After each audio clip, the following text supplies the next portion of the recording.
Para iniciar, então, a gravação, né? Então, vamos ver aqui a parte final do nosso conteúdo, né? A gente está falando aqui, né, sobre dispositivo de entrada e saída. Se voltar 2 slides aqui. Então, basicamente, a gente viu aqui um diagrama de blocos, semana passada, sobre um dispositivo de entrada e saída genérico, né? Isso aqui, nós temos, então, linhas de controle que chegam nesse dispositivo, nós temos linhas de endereço, nós temos linhas de dados, né? Então, barramento de controle, barramento de endereço, barramento de dados, né? A interface do dispositivo com o sistema. E o outro lado do controlador do dispositivo, tá? Nós temos a lógica da interface com o dispositivo externo. Então, controlador de disco, por exemplo, que pode estar controlando mais de um disco, um controlador de vídeo que tem saída para 2 placas de vídeo, por exemplo, né? Então, de forma geral, nós temos isso aqui. E a comunicação com esse dispositivo, como é feita, né? Então, nós temos a comunicação, por exemplo, da UCP com esse dispositivo, né? Como ele é programado, como dados são enviados para ele, como dados são lidos, já que são dispositivos que são muito mais lentos que o UCP, né? Então, existem algumas técnicas, né? Vamos ver algumas delas hoje, né? E começando pela mais simples dela, que é a ES programada, né? Então, entrada e saída programada, que ela é programada diretamente pelo microprocessador, né?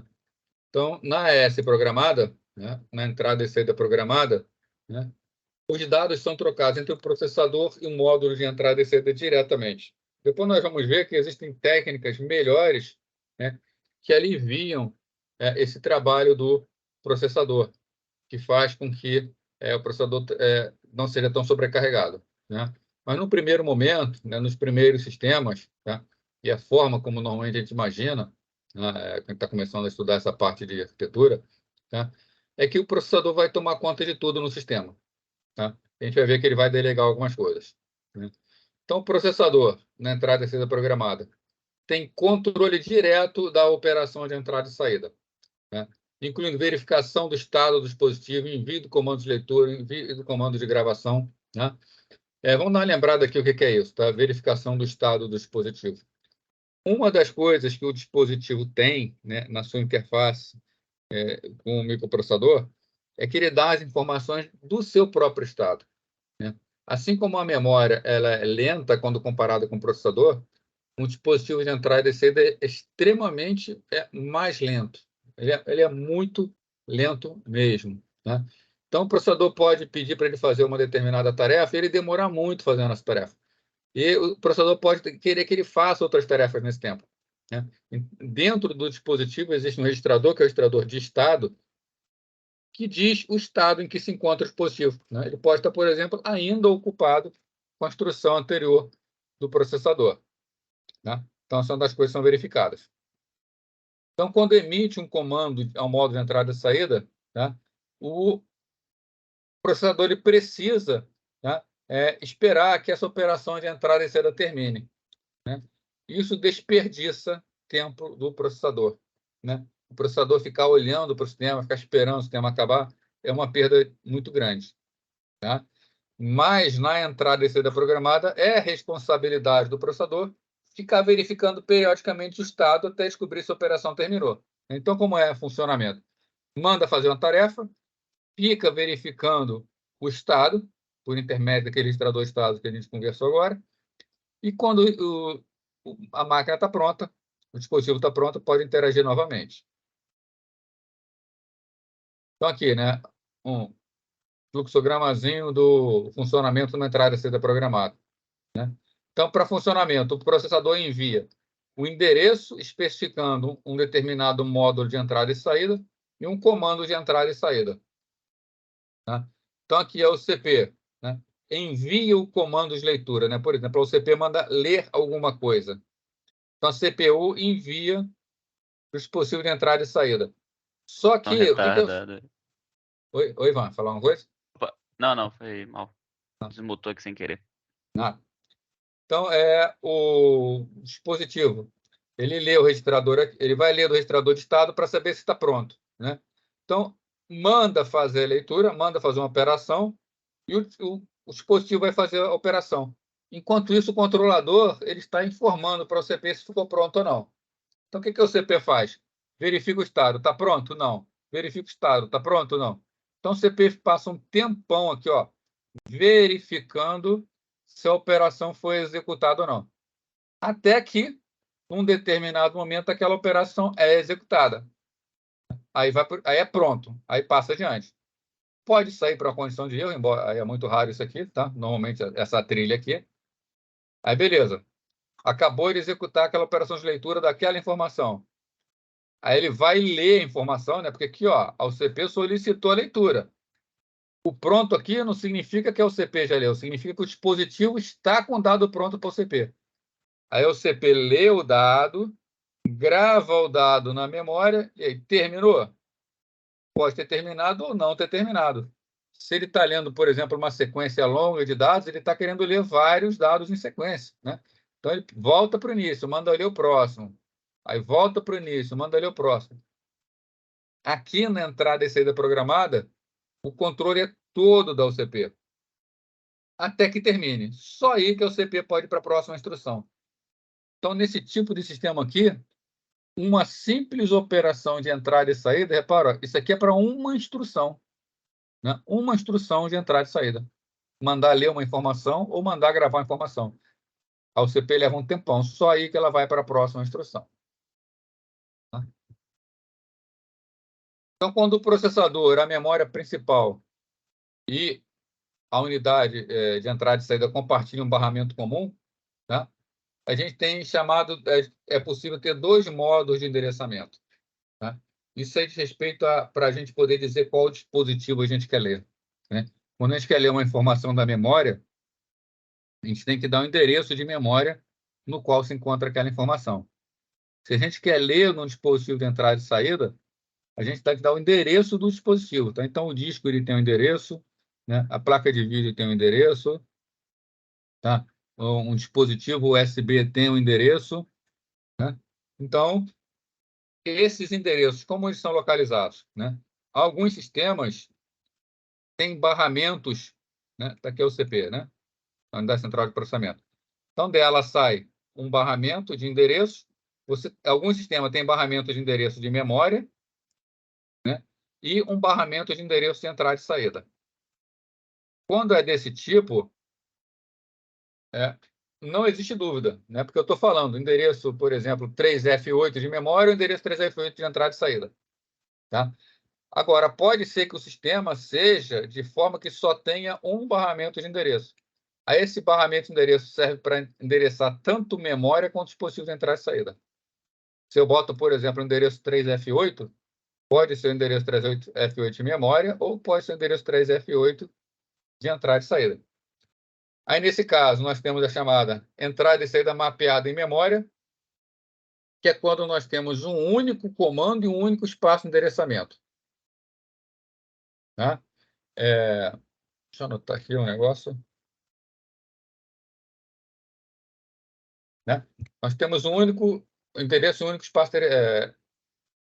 Quer dizer que, por exemplo, a porta 3F8, normalmente é um endereço que era utilizado para portas seriais. Tá? O dispositivo vai acessar, então lá, deixa eu escrever aqui. Vai acessar o endereço hexadecimal 3F8. Se nós temos a chamada ES mapeada em memória, quando eu boto 3F8, eu posso estar me referindo memória ou entrada e saída. Tá? Se existe um dispositivo nesse endereço, essa célula de memória não pode ser acessada. Eu perco essa célula de memória. Tá? Então, o mesmo endereço é utilizado para dispositivo e para memória. Isso traz alguns problemas, inclusive com relação a cache. Essa parte da memória não pode sofrer cache, porque quando eu leio de um dispositivo de entrada e saída, eu não posso armazenar em cache, porque quando eu for ler de novo, o valor pode ser diferente. Tá? Uma outra forma de endereçamento é chamada entrada e saída independente. É que mesmo usando o mesmo barramento, eu posso dar instruções diferentes quando acesso a memória do dispositivo de entrada e saída. Aí o sistema tem como diferenciar. Se forem barramentos diferentes, vai ser sempre independente, não vai ter diferença nenhuma. Então, no caso aqui, como ele saberia se é um, se é outro nesse caso aqui, né? Eu tenho uma linha de controle que está dizendo se é para acessar a memória ou dispositivo de entrada e saída. Então, é uma forma muito antiga de ser acessada, tá?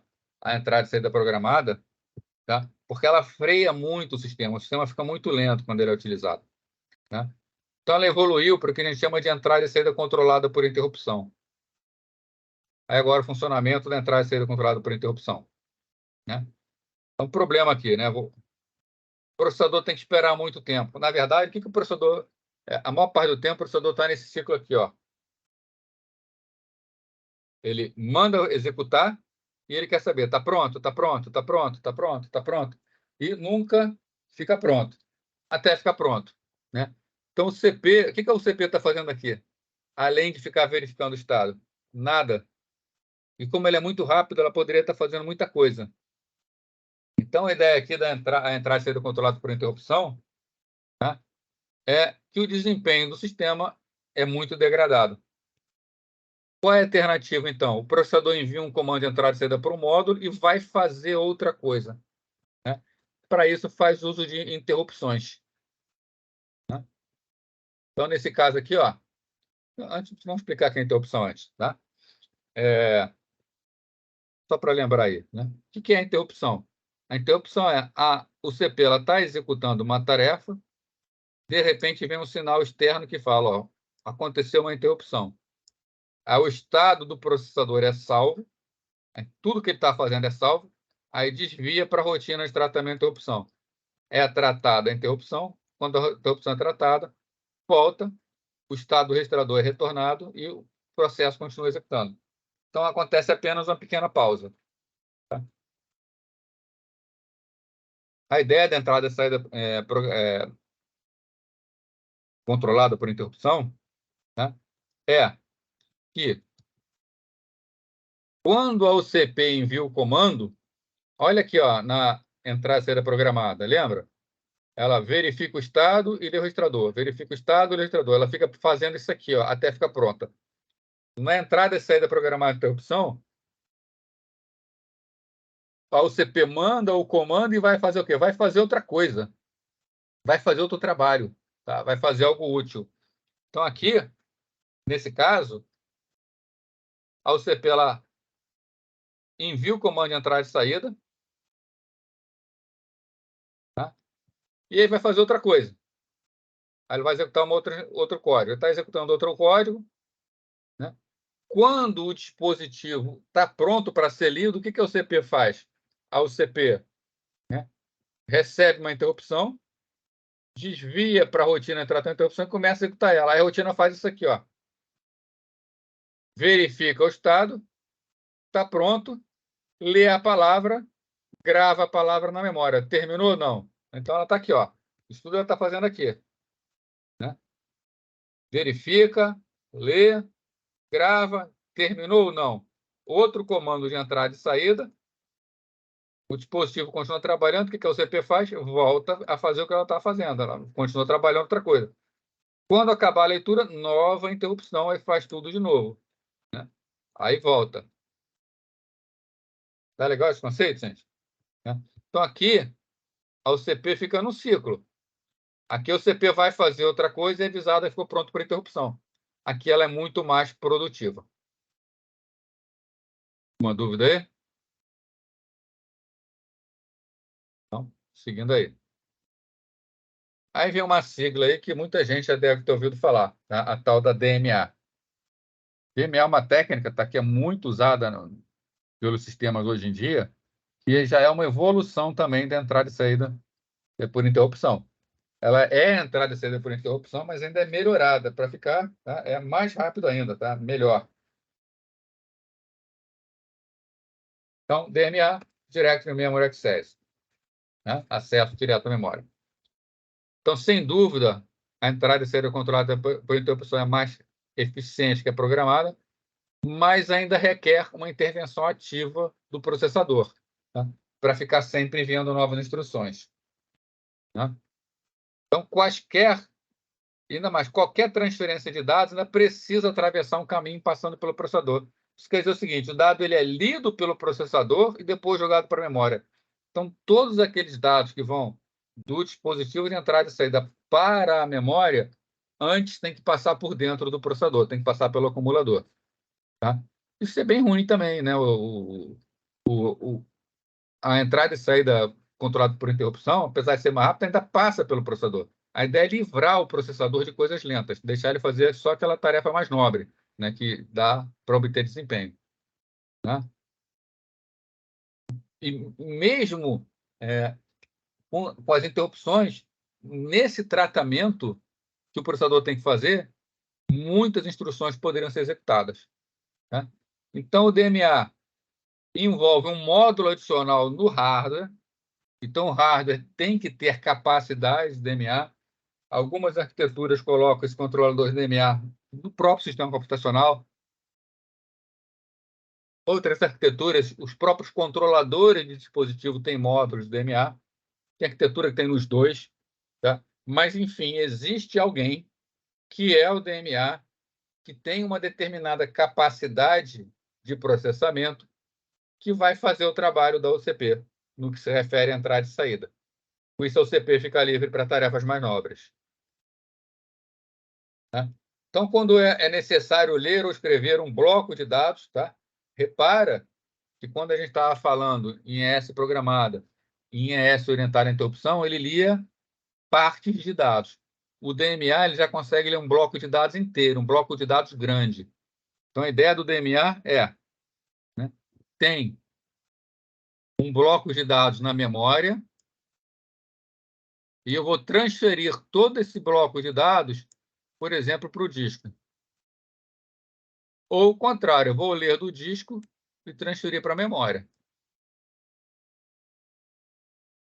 Nos esquemas que a gente viu até hoje, tudo passava pela UCP. A ideia do DMA é não passar mais. Né? Então, para isso, o que a UCP faz? A UCP, né, vai ter alguém aqui, que é o controlador de DMA. A UCP entra em contato com ele e passa para ele algumas informações. Primeiro, se é leitura ou escrita. Ou seja, se é para passar da memória para o dispositivo ou do dispositivo para a memória. O endereço do dispositivo envolvido. Então, opa, quem é o dispositivo? Tá? O local inicial da memória. Então, a região de memória está a informação. Quantas palavras vão ser lidas ou gravadas? Ou seja, o tamanho da informação que vai ser trocada. E aí, o controlador de DMA faz todo esse trabalho. Tá? Não passa mais nada pela UCP. Com isso, a UCP fica livre para ela fazer o que ela quiser. Tá? Então, ao delegar essa operação, o processador continua com outro trabalho. O DMA transfere tudo. Tá? Não fica interrompendo a UCP toda hora com uma entrada e saída programada, entrada e saída por interrupção. Tá? Então, o processador é envolvido apenas no início e no final. Né? Porque quando termina, o DMA fala para o processador, acabei tudo. Então, uma única interrupção só para falar que terminou. Com isso, a OCP ela fica efetivamente livre, nada passa por ela. Então, o mecanismo de DMA, né? Esse aqui foi o que eu comentei com vocês nos slides anteriores. Né? A gente pode ter um DMA no barramento do sistema, um DMA único, né? Para todos os dispositivos. A gente pode ter um barramento único com um DMA de entrada e saída integrado, é o que normalmente acontece. Você tem o DMA ligado ao dispositivo de entrada e saída neles. Tá? Não fica passando a informação entre DMA e dispositivo de entrada e saída pelo barramento. Né? E você ainda pode ter um esquema de DMA com barramento específico de entrada e saída, ligando os dispositivos. Então, isso aqui era a entrada e saída programada. Tá?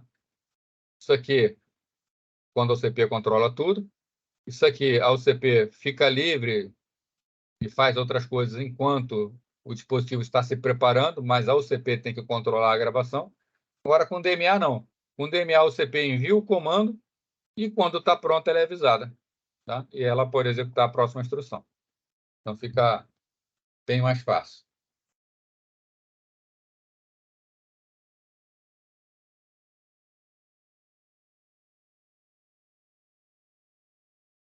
Tranquilo aí, gente? Todo mundo entendeu direitinho o DMA?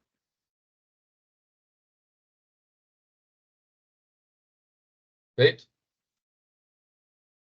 Bom, então qual é o grande objetivo do DMA? Promover uma troca eficiente entre a memória e os dispositivos, sem que passe pela CPU. Tá? Quando a gente estudou hierarquia de memória, a gente estudou memória cache. Né? Então, quando a gente faz a transferência entre o dispositivo e a memória, tá? Nós podemos ou não levar em consideração que existe cache. Tá? Na verdade, quando uma operação é realizada, a gente sempre tem que levar em conta se existe uma cache ou não. Né? Porque, vamos supor, transferir alguma coisa de um dispositivo de entrada e saída para a memória. Se aquela região de memória que recebeu a informação ela está dentro da cache, aquela informação que está na cache tem que ser invalidada. Porque senão o processador vai achar que a informação da cache é válida e não é. Né? Então, a DMA é uma forma efetiva de aprimorar o desempenho de entrada e saída, sem dúvida. Né? Provoca aumento significativo na taxa de dados para entrada e saída em rede, que o DMA não está apto. Né? Desculpa, li errado aqui, tá? Os aumentos significativos na taxa de dados para entrada e saída em rede, tá? O DMA não está apto para isso. Tá? O que é rede aqui? Tá? Aqui não é rede de computador, não. Né? Se vocês puxarem da memória, o processador dentro dele, né, hoje ele é múltiplo núcleo, tem vários núcleos, né, multicore. E existe uma rede, um barramento em rede que faz a ligação entre esses núcleos. Essa rede aqui é essa rede do barramento. Então, um exemplo aqui, ó. Aqui é um processador, 8 núcleos, cache L1 e L2 dedicada para cada core, cache L3 compartilhada e uma rede de comunicação que permite compartilhamento entre esses núcleos. Essa rede que a gente está conversando aqui, não é rede de computadores. Tá? Depois eu vou detalhar isso aqui para vocês. Tá? Então, um aumento significativo nessa taxa de dados para entrada e saída em rede, tá? Impacta no DMA. Então, o DMA ele é fabuloso, ele é excelente, tá? Mas tem que levar em consideração as arquiteturas novas. Tá? Isso aqui é a arquitetura do processador Xeon. Tá? Então, ele é uma arquitetura de duplo anel, onde a gente tem aqui, ó, a ligação dos núcleos, 8 núcleos, cada um com sua cache, a cache compartilhada entre os núcleos, uma rede em anel no sentido horário e uma rede em anel no sentido anti-horário. Né? Então, pode ter tráfego nos dois sentidos, né? E vai trafegar pelo sentido que for mais conveniente. Tá? O Xeon, existe um controlador de acesso à memória, então, a plataforma de controle de memória, tá? Vai para os módulos de memória. Né? Tem o barramento QPI, que é esse barramento aqui, ó, de comunicação de alta velocidade interna do microprocessador, e tem o barramento externo, que é o PCI Express. Né? O PCI Express é barramento com dispositivo de entrada e saída. Então, sempre que vai haver uma operação de entrada e saída, o que acontece? É feita pelo PCI Express. DMA vai fazer. Vai passar por dentro do processador, mas, olha, não passa por dentro dos núcleos. É a grande diferença. Apesar de passar pelo processador, porque se você prestar atenção nessa hierarquia aqui, essa hierarquia é a seguinte, ó. É a arquitetura, é a hierarquia mais moderna nos processadores atuais, de processadores, tá? É uma arquitetura em que você tem um barramento, no caso aqui o PCI Express, no barramento periféricos, você tem a CPU aqui, você tem a memória. Tá? A CPU acessa direto a memória não está no barramento. Isso por quê? Para quem é o grande cliente da memória? É a CPU. No barramento está passando um monte de coisa, inclusive coisa de dispositivos lentos. Então, esses dispositivos vão frear o acesso da CPU à memória. Então, a CPU ela tem o acesso próprio dela à memória. Isso quer dizer que, se eu fizer DMA, a DMA vai ter que passar por dentro da CPU. Mas não faz mal passar por dentro do chip da CPU, porque não vai passar pelo núcleo. Né? O problema é quando passa pelo núcleo, quando o núcleo para de fazer uma tarefa nobre. Né? Então, alguma coisa aí pelo dispositivo de entrada e saída vai pela rede por um lado ou pelo outro e vai para a memória. Tá? Então, o acesso passa dentro do chip microprocessador, mas não impacta o processamento, que é o que nos interessa, né? Então, na operação tradicional de DMA, dados são trocados entre a memória operacional e o dispositivo por intermédio da estrutura de conexão, tá? No caso aqui, o barramento QPE. Bom, se usar a técnica de DMA tradicional, o que vai acontecer? Para a saída de dados, tá? Um driver GS, então é um programa GS em um núcleo, envia um comando de entrada e saída ao controlador GS PC Express, tá? Então, um núcleo desse, por exemplo, o núcleo 7, envia um comando para o PC Express. Esse vai acessar os dados na memória e colocar no anel do sistema para entrega ao controlador de entrada e saída, tá? Então, nesse caso aqui, ó, vem na memória, no caso é para fazer a gravação, né? Então, saída, está gravando, da memória para o dispositivo de entrada e saída. Pega na memória, passa pelo barramento, vai para o PC Express e vai ser gravado no dispositivo. Agora, se for entrada de dados, se os dados estiverem sendo lidos, eles vão ter que ir do dispositivo para a memória. Então, de forma semelhante, né, o PC Express vai ser controlado pelo núcleo, né, só que dessa vez para a informação vir do dispositivo e ser gravado na memória, tá? Nesse caso, a MCH também deve avaliar as linhas de cache L3, tá? MCH é essa aqui, essa plataforma de controle de memória, tá? Então, nesse caso aqui, ó, pode ser que aquela informação que eu estou gravando na memória esteja em alguma cache. Então, o controlador PC Express, quando a informação passa pelo barramento, para gravar na memória, o microprocessador tem que verificar se essa informação está na cache. Se tiver na cache, tem que ser invalidada, né, porque está chegando coisa nova, tá? Então, isso aqui é a operação tradicional, né? Se quando sai, está da memória para o dispositivo, quando vem do dispositivo para a memória, invalida a cache.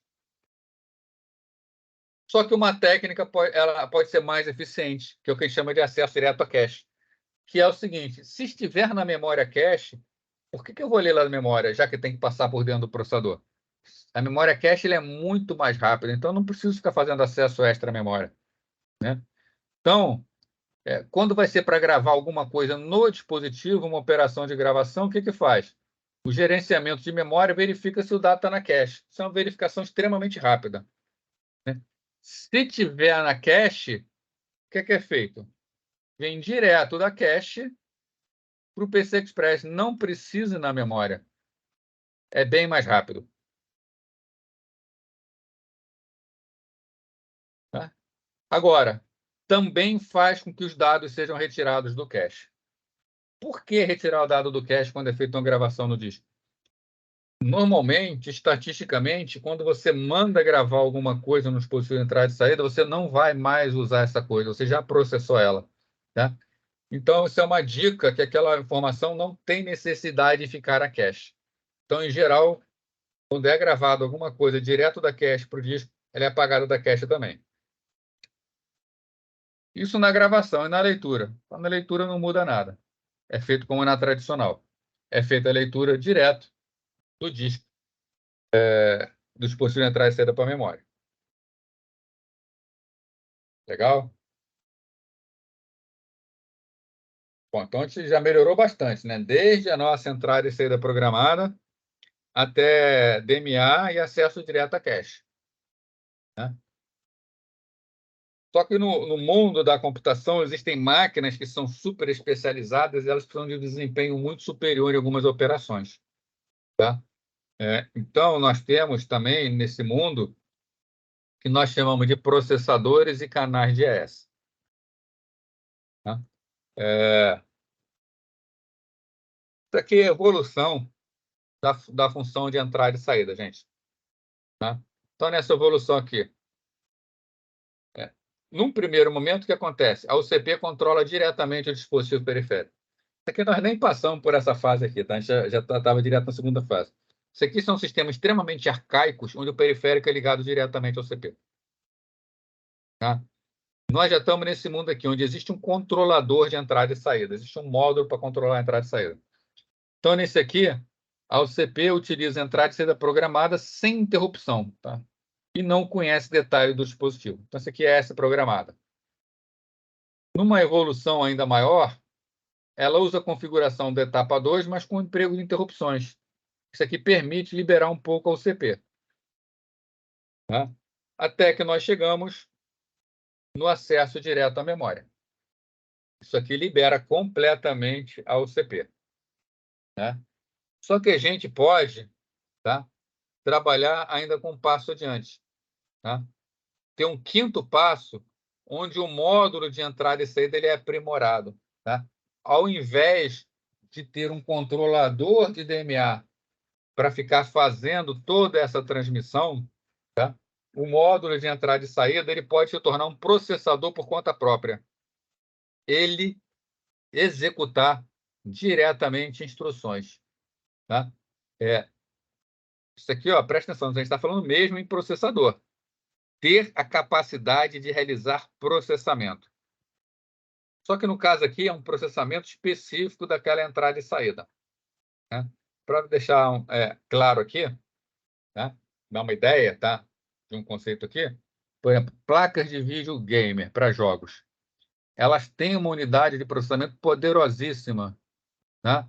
Se um determinado jogo ele requer muitos recursos e vai ter um processamento gráfico pesado e existe uma placa de vídeo com processamento adequado, ela recebe as rotinas de execução e ela é capaz de executar essas rotinas diretamente. Ela executar, sem o processador precisar executar. Tá? Assim como em máquinas com maior desempenho, mainframes com grande capacidade de processamento de entrada e saída, nós podemos ter controladores que cuidam da parte de acesso a disco, né? Também com capacidade de executar funções de entrada e saída. Com isso, essas funções de entrada e saída nem passam pela UCP. Tá? Porque aqui no passo 3, quem recebe a instrução de entrada e saída é o UCP. Aqui no 4 e no 5, melhor dizendo, no 5 e no 6, tá? A gente está falando de nem passar pelo UCP. Tá?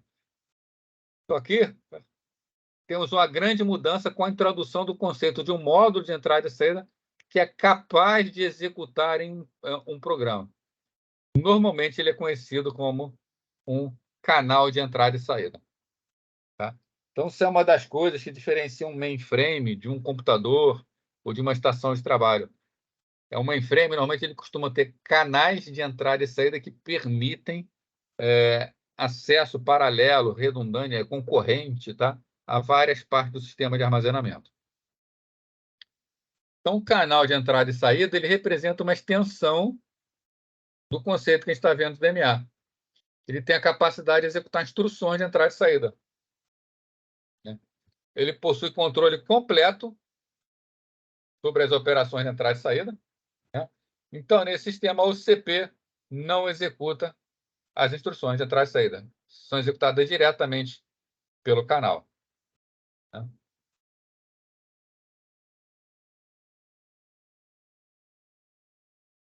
Vou ver aqui um número de slides. 581.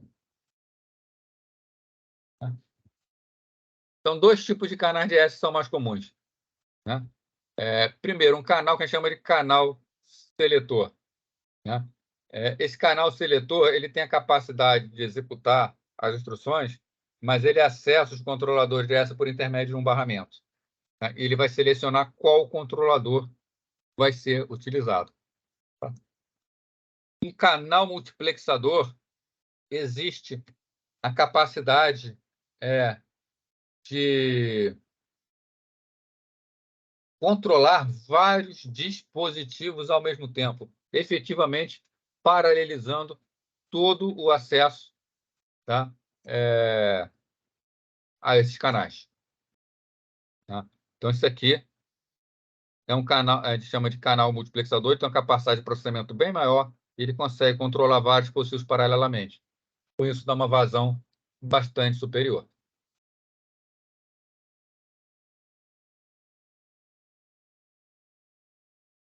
Legal, gente? Vou falar um pouquinho de padrões de interconexão.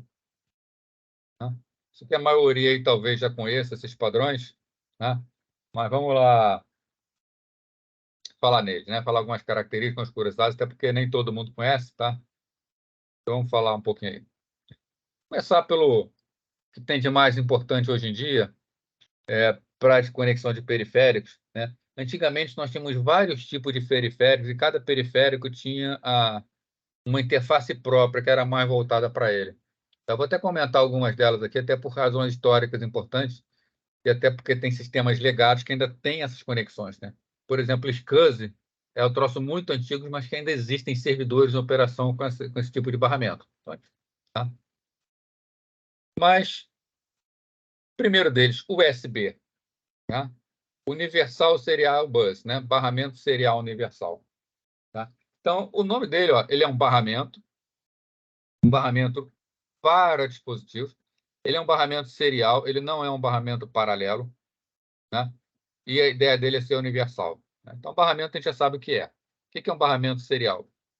Um barramento pode ser paralelo ou serial. Um barramento paralelo ele transmite vários bits ao mesmo tempo, por várias linhas em paralelo. Então, um barramento paralelo tem várias linhas. Um barramento serial manda um bit atrás do outro. Tá? Então, mandando um bit atrás do outro,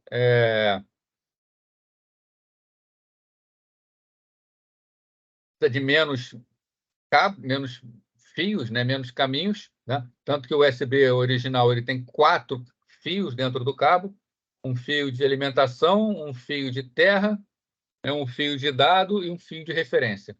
Esse fio de dado e referência é para troca de dados, onde os bits vão passando por ali. Né? A princípio, barramento serial seria mais rápido. Né? Imagina um barramento serial de 32 bits. Eu estou mandando 32 bits de uma vez só. Né? Pelo cabo, né?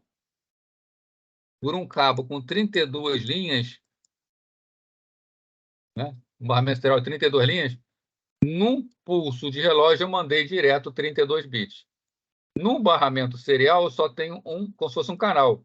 Então, num pulso, eu só mandei 1 bit.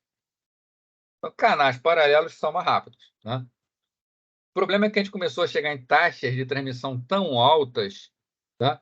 Que esses canais em paralelos, para eles poderem funcionar, levam a 2 problemas. Primeiro, interferência. A taxa de transferência é tão alta que eles começam a funcionar como antena e um interfere no outro. Né? Outro problema é que a sinalização de um bit ele é muito curtinha. Né? Então, o bit que sai por um lado, ele tem todos eles têm que chegar exatamente no mesmo instante do outro lado. Tá? Então, não pode haver diferença de tamanho nesses barramentos, nesses fios desses barramentos. Né? Como normalmente esses fios são enrolados em espiral para virar interferência, é quase impossível garantir que todos eles tenham o mesmo tamanho.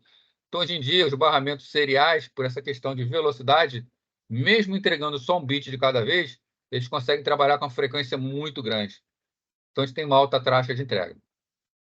E o universal aqui, a ideia é de que ele seja realmente um barramento universal, um barramento único, podendo ser utilizado por qualquer periférico. Tá? Então, ele foi desenvolvido, né, diferente dos demais, né, porque normalmente os outros barramentos, quando eles foram desenvolvidos para um problema em particular. O USB não, ele foi desenvolvido para ser universal. Então, ele não foi desenvolvido pensando num problema particular. Então, ele consegue resolver bem muita coisa. Né? Então, muito usado para conexões periféricas. Né? Hoje tem periférico, HD, mouse, teclado, pendrive, impressora, várias unidades de armazenamento diferentes, tudo tem USB. Né? Então, virou uma interface padrão para dispositivos mais lentos, mas também é comum para entrada de de alta velocidade. Ele começou com a ideia de 1,5 megabit por segundo, tá? Ele foi evoluindo dentro da versão 1, ainda podendo chegar a 12 megabits. Isso aqui é bem lento. Tá? Depois, com o tempo, ele foi aumentando a sua taxa. Tá? 2.0 já aumentou para 480 megabits por segundo. Né? Então, 2.0 é o mínimo que a gente tem hoje nos computadores. Tá? Mas ainda é lento comparado, por exemplo, com 3.0, que chega a 5 gigabits por segundo. Né? O 3.1, que chega a 10 gigabits por segundo. Tá? O USB 4.0, que é o USB-C, né? Chega a taxa de 40 gigabits por segundo, tá? Então ele já usa uma sinalização diferente, já tem um conector um pouco diferente, tá? É o mesmo formato para retroalimentação de encaixe, mas aqui dentro tem pinos a mais. Então, se você encaixar, por exemplo, 4.0 no local 2.0, ele só vai habilitar os pinos de compatibilidade com 2.0. Né? Mas, enfim, é um barramento que manda um bit atrás do outro, que teve essa evolução histórica aqui. Né? O outro barramento importante, tá? Que ele é, inclusive, anterior ao USB 2.0, né? É o FireWire. Né? Foi padronizado pelo I3E 1394. Né? Foi desenvolvido como alternativa à interface SCSI, que a gente vai ver no próximo slide. Né?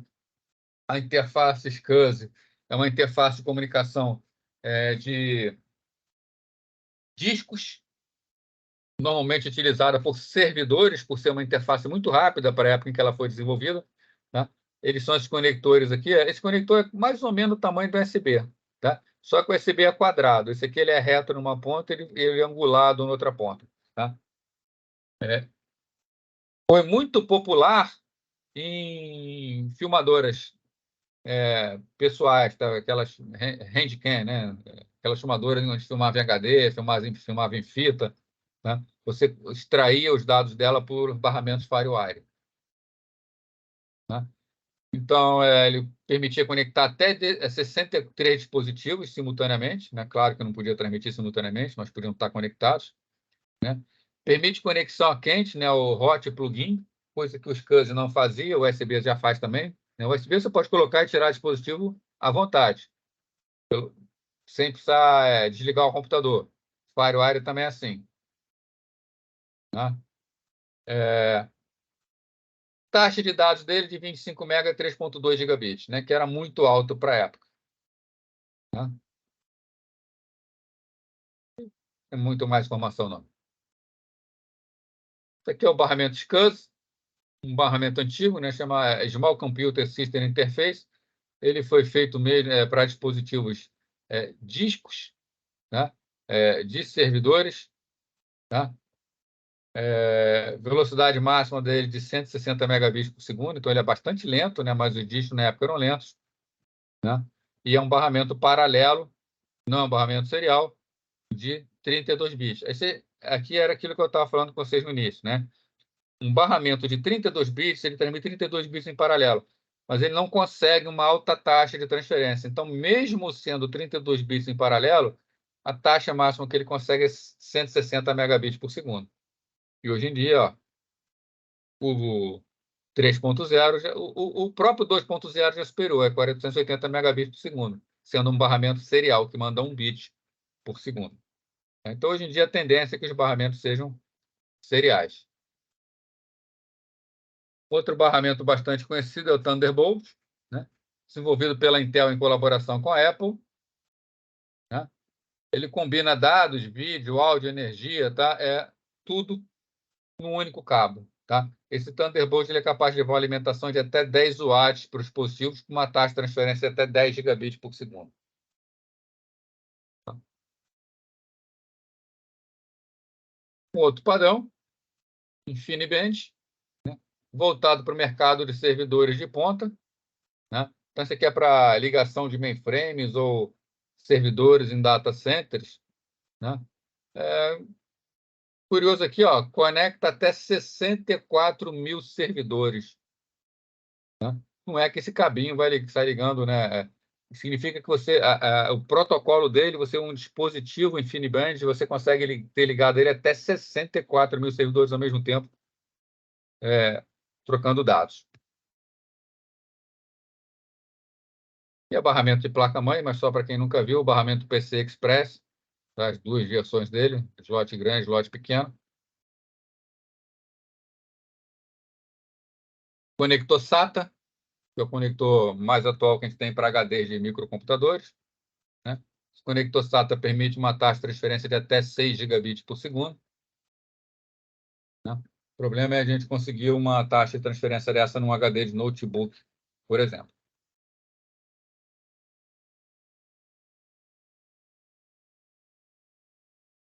Tudo bem, gente? Bom, a gente passou por algumas dificuldades no início do período, né, em particular com relação a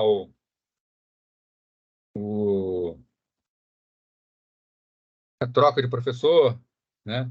Teve ainda aquela questão que faltou luz numa aula, então acabei ficando tão preocupado com essa questão que deu uma acelerada aí nas aulas. Agora, nosso problema até está o inverso, tá? A gente só tem mais um assunto para terminar, que é processadores superescalares, né?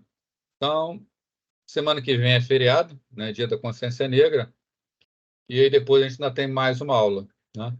Então, vou terminar mais cedo com vocês hoje, até para a gente poder ter assunto para a próxima aula, tá? Para não dispensar, né? Não ter aula, isso não é o correto a fazer. E também os processadores superescalares, o tempo que a gente tem hoje aqui, a gente não dá tempo de acabar de ver. Então, fica melhor realmente a gente terminar esse assunto todo de uma vez só na semana que vem. Os 2 tempos vão ser mais do que suficientes para a gente ver isso. A gente vai poder também poder conversar sobre a prova, né? Tirar dúvidas, né? Com relação à prova, eu coloquei já o assunto das provas, da A2 e da A3, lá no Fórum Material, material não, desculpa, no Fórum Material Estudo, isso mesmo. No Fórum Material Estudo, na verdade, o que eu fiz? Eu simplesmente dividi a disciplina em 2, tá? Uma parte, metade de slides, outra metade dos slides, tá? E então está lá disponível para vocês. Vocês podem dar uma olhada lá, qualquer coisa a gente tira a dúvida. Então, a A2 vai ser a primeira metade do conteúdo e a A3, né, para quem for fazer a segunda metade do conteúdo. Alguém gostaria de perguntar alguma coisa, falar alguma outra coisa?